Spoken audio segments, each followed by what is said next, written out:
Buenas noches, ante todo. Yo quería referirme a un aspecto.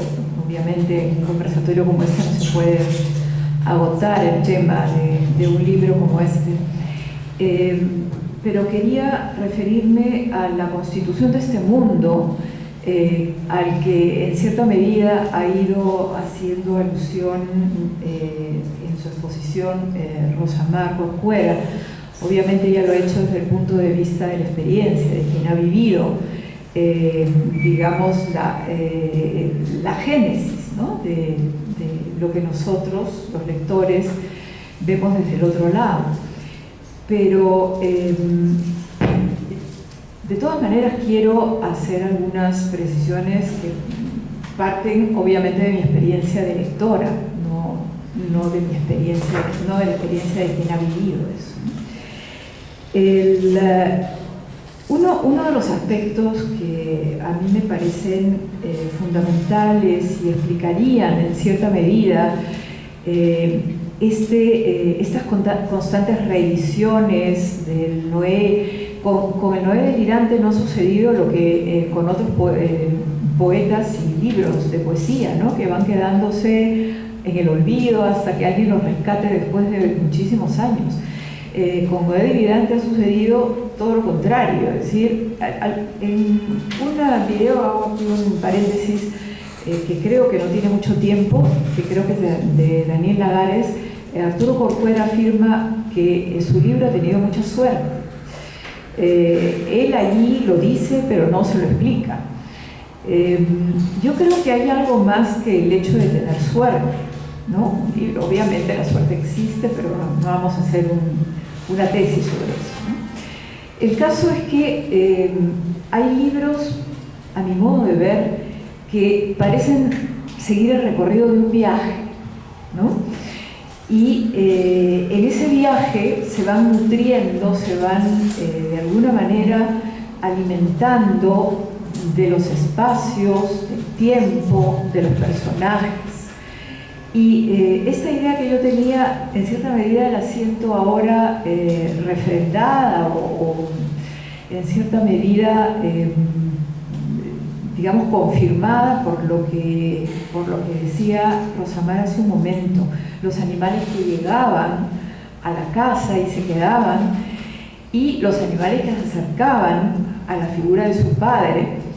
Y yo aquí me traslado al mundo imaginario y diría los animales que llegaban al arca, ¿no? Y que se acercaban a quien asumía la figura de Noé. Obviamente este es un libro asentado, o sea, el mundo imaginario de este libro, que ha ido creciendo a lo largo de los años, está asentado, está afirmado sobre un tema bíblico y sobre un personaje bíblico. Yo creo, o para algunos mítico, ¿no? Vamos a dejarlo ahí, no vamos a discutirlo, pero en fin, entre mítico y bíblico.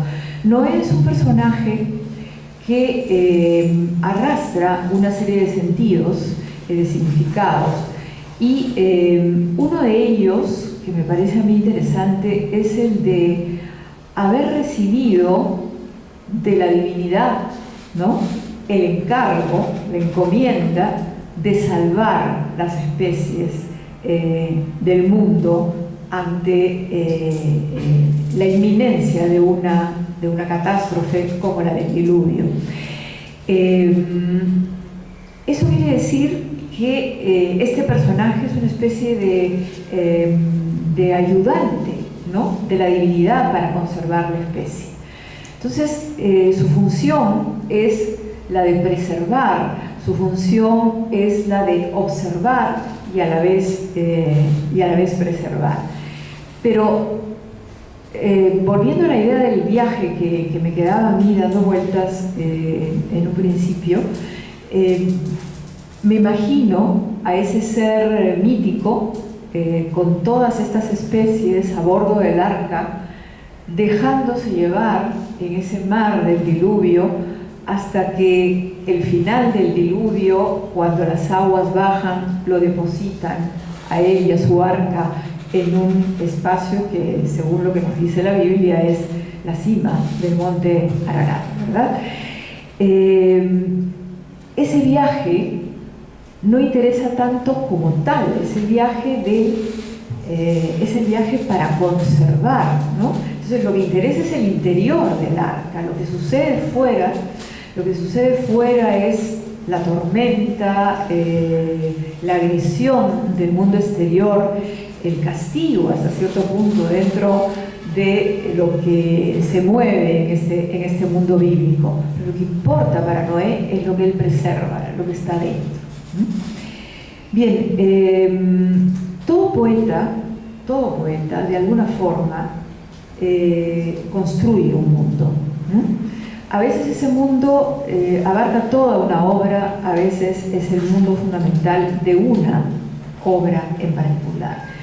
Hay poetas que sobre todo reflejan en sus obras de manera que yo diría confesional, no lo digo yo solamente, reflejan lo que de alguna manera viven cotidianamente, de manera, digamos, preferente.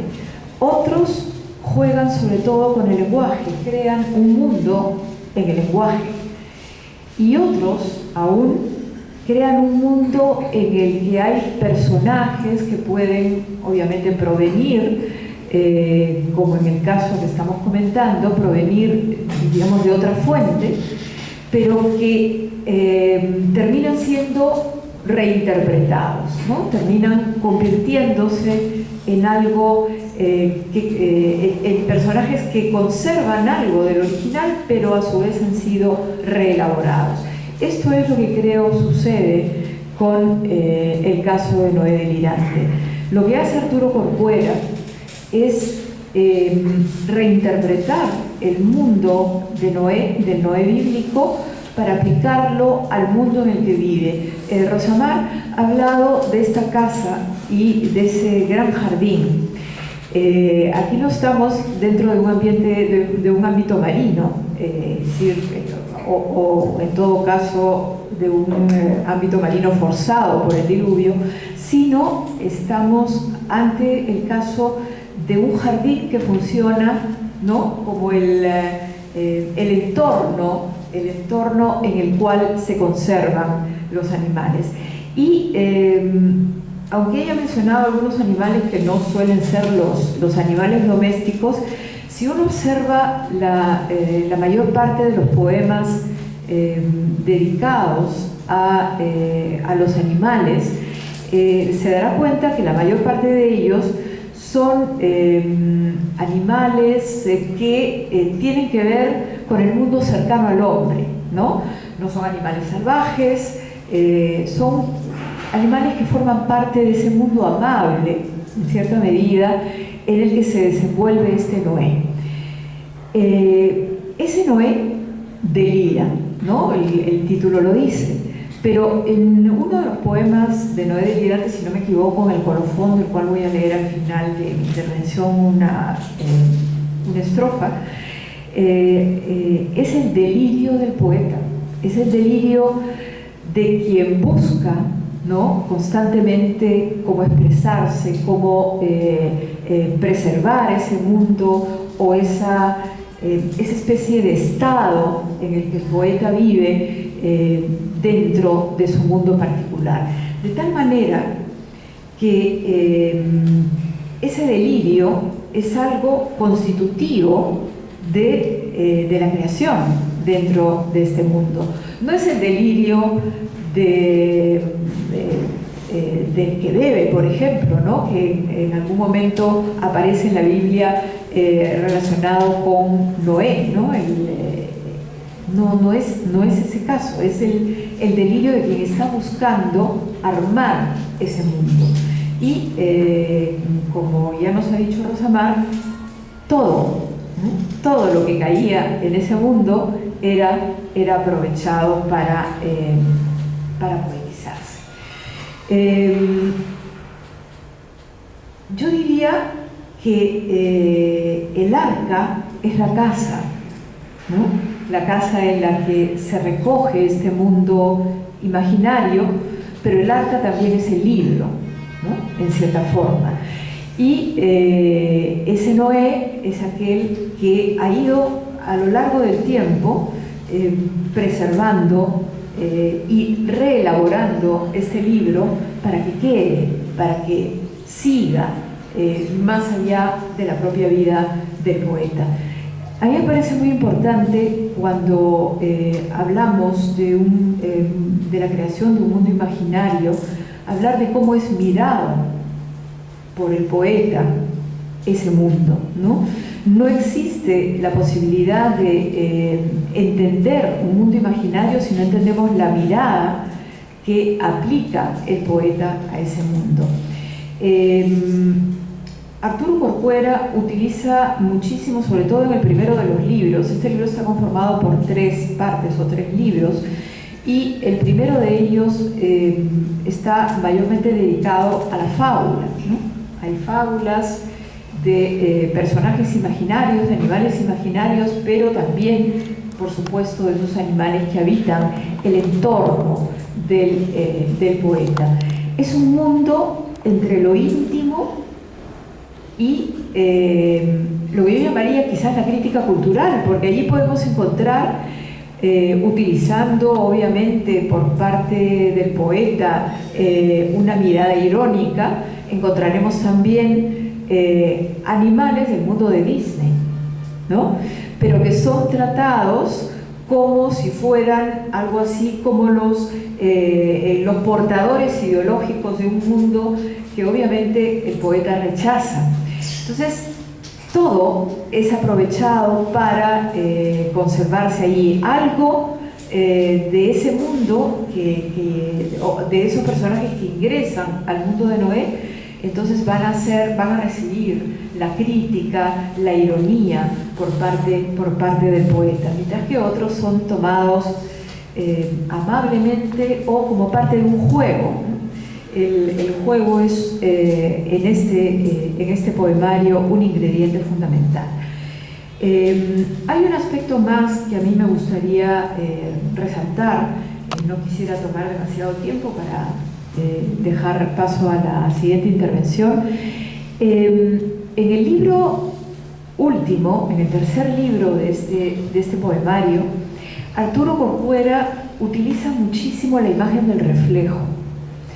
Y a propósito de ese reflejo y del espejo, que es un objeto al cual alude con bastante frecuencia, de pronto aparece un personaje, otro personaje, este sí completamente indudablemente mítico, que es el personaje de Narciso.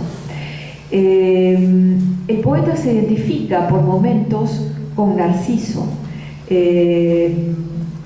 y también en algunos de los poemas habla de la función del espejo, es decir, ese espejo que en el mundo familiar debe conservar los retratos o las imágenes de aquellos que ya no están. De manera que también aquí, también con este objeto y con ese personaje, Corcuera hace una transformación, porque el espejo se convierte en un instrumento de la memoria, la memoria de aquellos que ya no están, que son buscados en el espejo, que viven en los espejos. Ese mundo del reflejo a mí me lleva a una reflexión obviamente muy personal, porque yo considero que las distintas ediciones que se han hecho de este libro, del Noé delirante, con diferentes ilustradores, hasta llegar a la que ahora ha hecho mención Rosamar, que ha sido ilustrada por ella,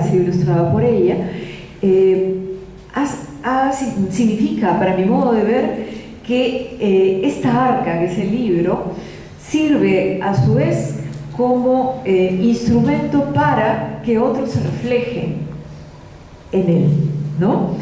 Hemos visto a lo largo del tiempo las ilustraciones de Tilsa, las ilustraciones de este ilustrador francés que ve este mundo de una manera muy diferente a Tilsa, ¿no? Lo ve de una manera muy sutil, muy diluida a través de las acuarelas, mientras que las ilustraciones de Tilsa y en cierta forma algunas de las que nos ha mostrado Rosamar están mucho más cercanas a el mundo mítico, ¿no?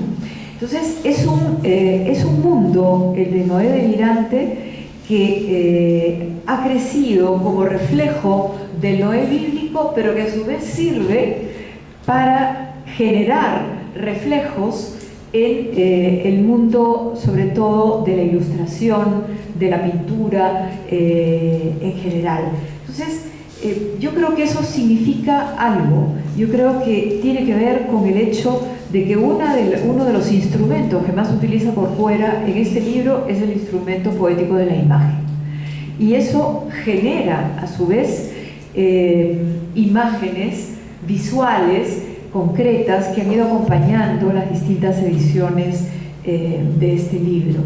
Yo quisiera, para hacerlo notar y concluir, leer un texto muy pequeñito que forma parte, si no recuerdo mal, del segundo de los libros, el de los duendes y la villa de Santa Inés. Justamente ese segundo libro de Noé Delirante, que se refiere sobre todo al entorno familiar, ¿no? A la casa familiar, a los habitantes de la casa, a la esposa, a los hijos. Pero en uno de esos poemas muy breves, llamado La morada de los duendes, justamente creo que resume, además de mencionar al personaje central allí, que es la esposa, la rosa con minúscula y la rosa con mayúscula, ahí hace alusión a ese mundo creado, a medio camino entre el mundo real y el mundo imaginado. La morada de los duendes, la huerta y sus racimos, el cielo de los pájaros, aquella flor que pasa, la rosa es esta rosa que perfuma la casa. En Santa Inés, morando entre el cerro y el río, duendes, árboles, sueños, el universo mío. Como verán, aquí no se trata, aquí queda muy sucintamente dicho, que no solamente los animales que llegaban, sino todo eso que imaginaba el poeta, los duendes, los sueños, forman ese universo que se retrata en el poemario. En la parte final, en el colofón, lo que podría ser los versos finales, Corcuera, Noé, Narciso, dicen lo siguiente: cierro este libro sin vencer ni ser vencido en esta mi guerra de los 30 años con la página en blanco. Estepa solitaria por la que anduve, ay de mí, solo, sonámbulo y delirante. Yo, Noé, el menos justo y perfecto de los mortales. Creo que esta sección final del poemario lo dice todo, ¿no? La identificación del yo con Noé, la lucha por encontrar la palabra, los 30 años en este momento, ¿no? de la edición del poemario. Esto es un poemario editado hace algún tiempo, en soledad, ¿no? En la soledad de la escritura, obviamente, porque tal como lo dice en muchos poemas, este poeta, este Noé, está rodeado de especies y de personajes y de personas por las que siente afecto. Entonces está solo en la escritura, en esa lucha por el decir que todos los poetas conocen. Quisiera dejarlo aquí, son algunas sugerencias para entrar en esta lectura y dejarlo ahora en manos de